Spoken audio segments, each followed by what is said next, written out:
After the movie Signs debuted to gigantic success in 2002, M. Night Shyamalan would go on to make another hit movie, The Village, in 2004. Although it wasn't as financially or critically acclaimed as his previous films, it was still another promising entry in his growing filmography. However, the films that followed were not well received by audiences or critics. From 2006 to 2013, Night would go through a humbling period of misfires and big-budget flops. Lady in the Water, The Happening, The Last Airbender, and After Earth. Everyone had written him off. So how did M. Night Shyamalan go from Golden Boy to Hollywood pariah to an independent maverick who took creative control back into his own hands? Well, sit back, relax, open the oven, and grab a cookie, and let's take a look at the film that started a brand new era for M. Night Shyamalan, with The Visit.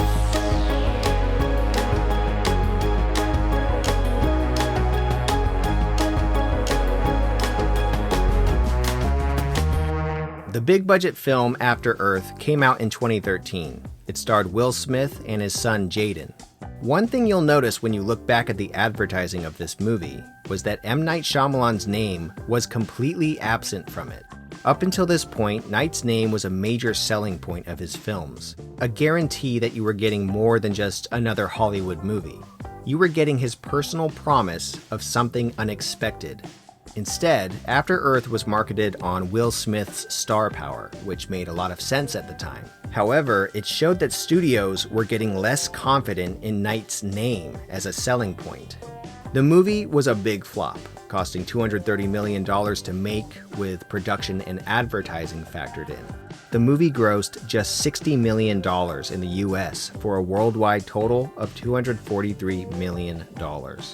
Will Smith has since expressed his disappointment with the film and has even compared it to his 1999 flop, Wild Wild West. So there we are in 2013. Night is feeling like a pariah. Once being described as the new Spielberg, he was now viewed as a has-been. Making big-budget movies left him feeling soulless. Studios weren't taking his calls or scripts anymore. It felt like the end of his career as he knew it. What happened to the filmmaker that had emerged as a little boy in Philly?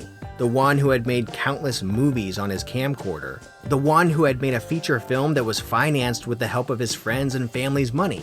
The one who had, against all odds, made the biggest supernatural film of 1999? Well, he had been beaten down. The innocence, danger, and excitement of making films based on his vision and his vision alone was gone. Or was it? Night had been in the studio system since 1998, with his second feature film, Wide Awake. However, he's always considered himself an indie filmmaker, although that had only technically been true of his first film, 1992's Praying with Anger. But in 2014, he would once again earn that title back. Night compared his comeback to a professional basketball player who decides to start playing street ball again. It was about the love of the game without all the bells and whistles and referees. That's what he wanted to feel again. So he took out a $5 million loan against his house and made the found footage movie, The Visit. It was done completely outside of the studio system. His first truly independent film in 22 years. The movie was originally titled Sundowning, which refers to a state of confusion in patients with dementia occurring in the late afternoon and lasting into the night. Sundowning can cause different behaviors such as confusion, anxiety, and aggression. It can also lead to pacing or wandering. The original title was appropriate considering its lead antagonists, Nana and Pop Pop, display these characteristics throughout the film. In The Visit, two siblings who are visiting their grandparents on vacation get more and more terrified of what they see. The sister, Becca, played by Olivia de Jong, is an aspiring documentarian, and her intention of turning the trip into a meaningful film about reconciliation unravels into a nightmare. The children's grandparents aren't what they seem, and as the week goes on, things hit a crescendo of horror. Shyamalan found the locations for the film very quickly. The farmhouse where the movie takes place was under foreclosure, and Night asked if he could rent it for 6 months.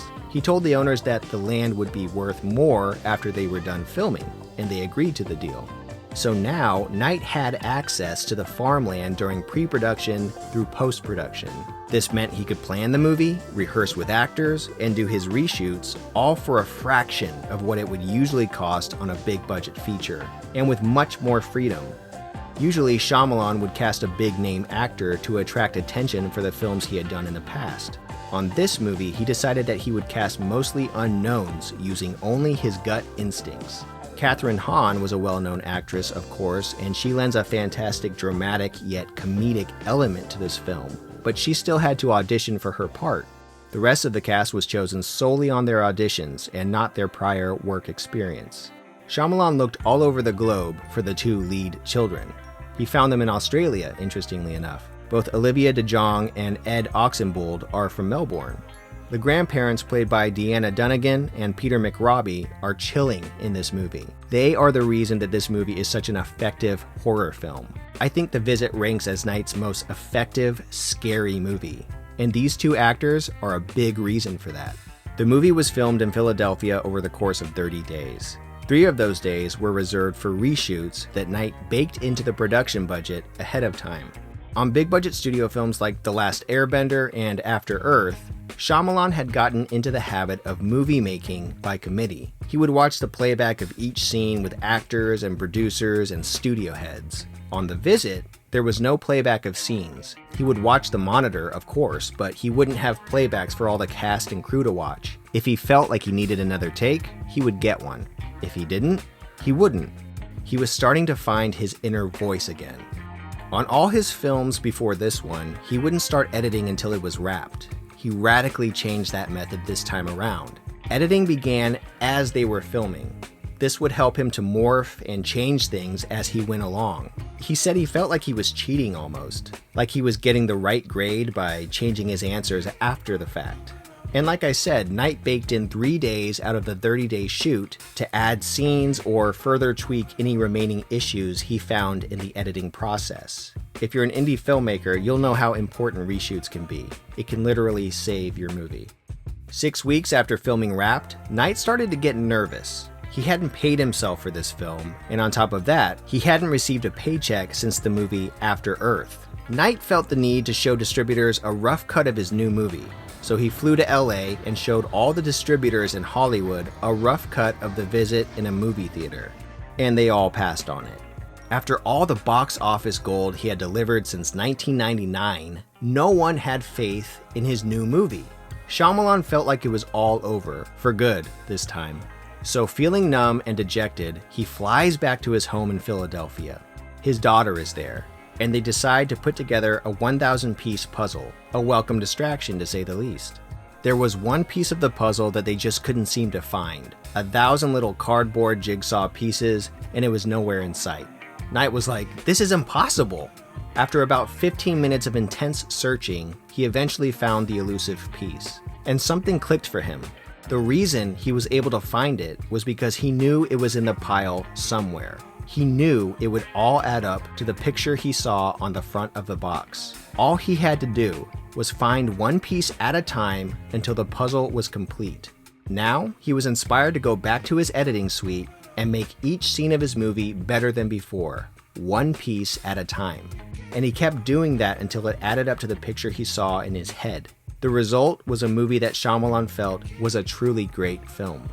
Long before Shyamalan started producing The Visit, Jason Blum of Blumhouse Productions desperately wanted to work with Knight on a project. He even flew to Philadelphia to discuss the merits of making a low-cost movie where it's just about the story and the performances. At the time, Knight would listen patiently, but wasn't quite ready to take on that kind of film yet.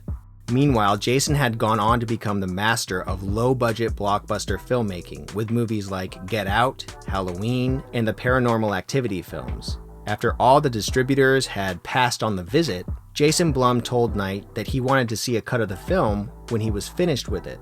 So, Knight once again flew to Los Angeles and showed Universal Studios and Jason Blum his new cut of the film to a packed theater of 500 audience members. They went bananas. Universal bought the film that same day with Jason Blum as its producer. The movie went on to gross $98.5 million worldwide. And here's the kicker. Since Shyamalan owned the rights to this movie, he made a lot of money, which was a fantastic reward for betting big on his vision. A bigger reward than that, though, was that audiences were starting to believe in the M. Night Shyamalan name again. And that was a triumph. Knight would go on to do something similar with the films Split and Glass, but we'll get into that another time. You know, every October, as the leaves are falling and the air is getting crisp with that familiar fall smell, the urge to get scared becomes palpable. And The Visit is an elixir that will satisfy that urge. The movie starts a little slowly, and sometimes the children seem like they're still auditioning for their parts, but as the movie goes along, you find yourself getting sucked into its creepy atmosphere. And no spoilers here, but when it gets going, it really gets going. There's a satisfying twist that sinks its claws into you and doesn't let go for the rest of the movie. It's by far the creepiest film Shyamalan has done in his entire career. It can also be funny and mixes that humor in quite nicely. I highly recommend this for your Halloween viewing. I've been inspired by M. Night Shyamalan ever since he made The Sixth Sense. I grew up making movies with my friends and family a lot like Night did when he was growing up. I've made 3 feature films in the last decade. In 2020, my latest feature film, Mandeo Returns, was a Kickstarter-funded sequel to my movie Mandeo of the Dead, which came out of the gate with a promising start on various streaming sites. However, the pandemic really hurt the overall release of the second film. I was losing hope in my future as a filmmaker. I think a lot of people were losing hope at the time. So my wife and I decided to do what we do best. We made a short, found footage movie about a couple that starts to experience a glitch in the matrix while in isolation. The couple goes through increasingly strange occurrences that ties back to a forgotten children's puppet show. They even get stalked by that puppet. We also threw in an homage to Signs, where one of the characters wears a tinfoil hat to stop what he thinks are aliens trying to access his mind. It was a cathartic and satisfying experience for us, and best of all, it helped curb that depression that was creeping up so strongly within me at the time. In that way, I really relate to what Knight was going through when he decided to make The Visit on his own terms. He was feeling low at the time, but he knew he needed to be proactive and take a chance on himself again. I hope that anyone out there who feels like they're losing their voice, whether you're an artist or not, I hope you decide to bet on yourself again. Go do something that is 100% yours and put it out into the world. Who knows? It might be the one piece of the puzzle that changes everything. Thanks for watching. I'm Scotty Dunn. If you enjoyed this video, check out some more right here. See you next time.